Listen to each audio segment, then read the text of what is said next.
Olá pessoal, meu nome é Matheus Silveira e sejam bem-vindos a mais um vídeo de Databricks, dessa vez dentro do Microsoft Azure.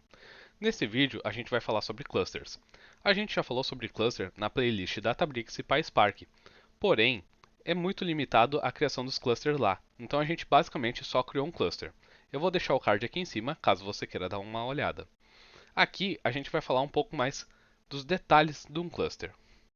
Bom, o que é um cluster? O cluster ele é um conjunto de recursos de computação, que é responsável por executar os nossos scripts.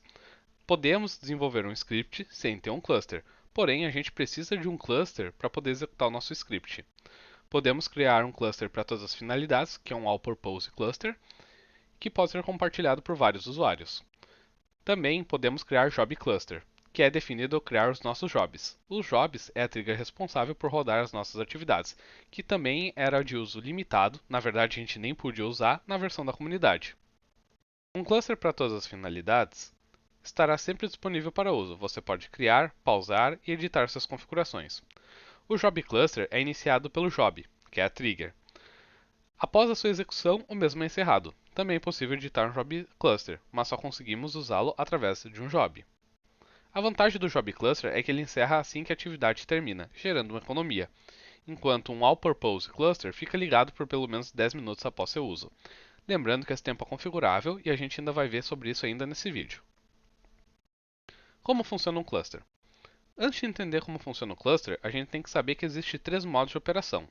O de alta simultaneidade, que é otimizado para executar cargas de trabalho simultâneas em SQL, Python e R, não suporta escala. O padrão, que é recomendado para clusters de usuário único, pode executar cargas de trabalho SQL, Python, R e Scala.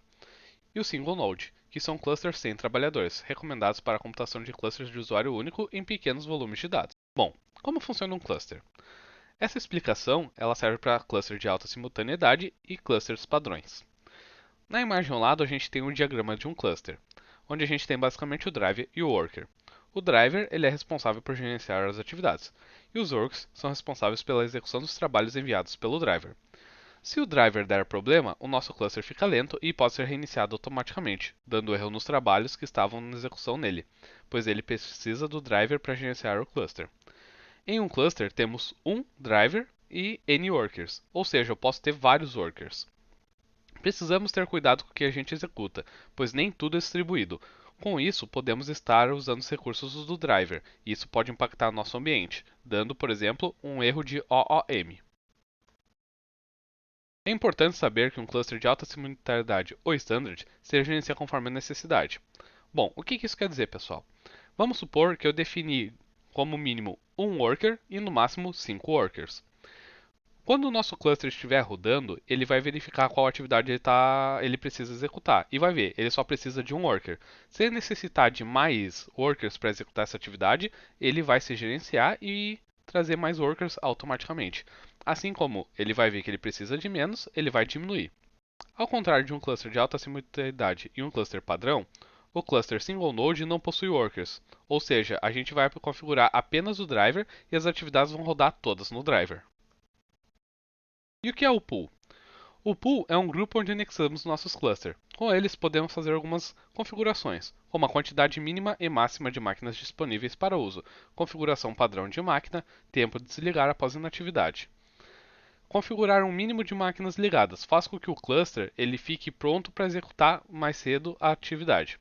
Por exemplo, vamos supor que eu configurei no meu pool que sempre vai ter duas máquinas disponíveis e o meu cluster ele precisa de uma máquina. Em vez dele esperar aquele tempo que ele tem que ligar essa máquina, ele já pega a máquina que o pool deixou iniciada para a gente. Agora, no nosso vídeo, a gente vai aprender a como criar um cluster. Bom, pessoal, dentro do Azure Databricks, nós vamos no menu à esquerda em Compute. Aqui a gente tem três opções: All Purpose Cluster, Job Cluster e Pools. Nesse caso, a gente só vai criar um cluster. Então, Create Cluster. Aqui a gente tem muito mais opções que a versão da comunidade. No Cluster Mode, que aqui está como Standard, mas que poderia ser um de alta simultaneidade, a gente tem as opções de ativar o Auto Scaling, de terminar após um determinado tempo de inatividade, onde o tempo mínimo é 10 minutos. Ele não deixa eu informar 9. Eu tenho o Worker Type, que é o tipo de máquina que eu vou trabalhar. Então, se eu clicar nessa opção, eu posso selecionar N máquinas que tem disponível para a gente. Então, tem máquina de 14 GB de memória com 4 cores, de 28 GB de memória com 8 cores e assim por diante. Ao lado, eu tenho a quantidade mínima e a quantidade máxima de workers. Então, se eu coloco mínimo 1, máximo 5, quer dizer que eu vou ter até 6 máquinas, ou seja, 5 workers e mais um driver.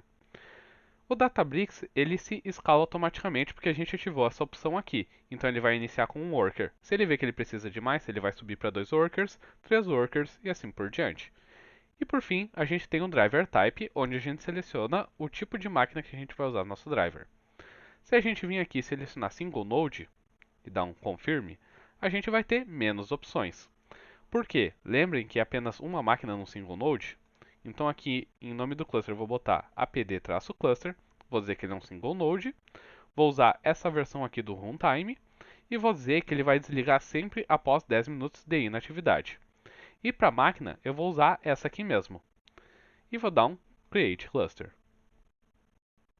Bom pessoal, após alguns minutos, o nosso cluster que a gente acabou de criar está pronto para uso.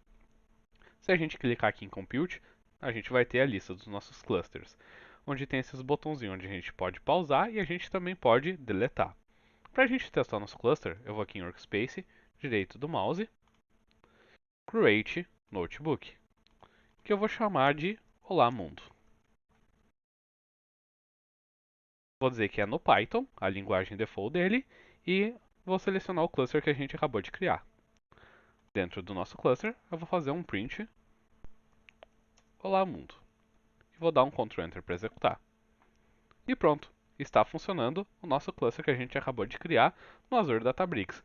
Lembrando que a gente criou um cluster de single node.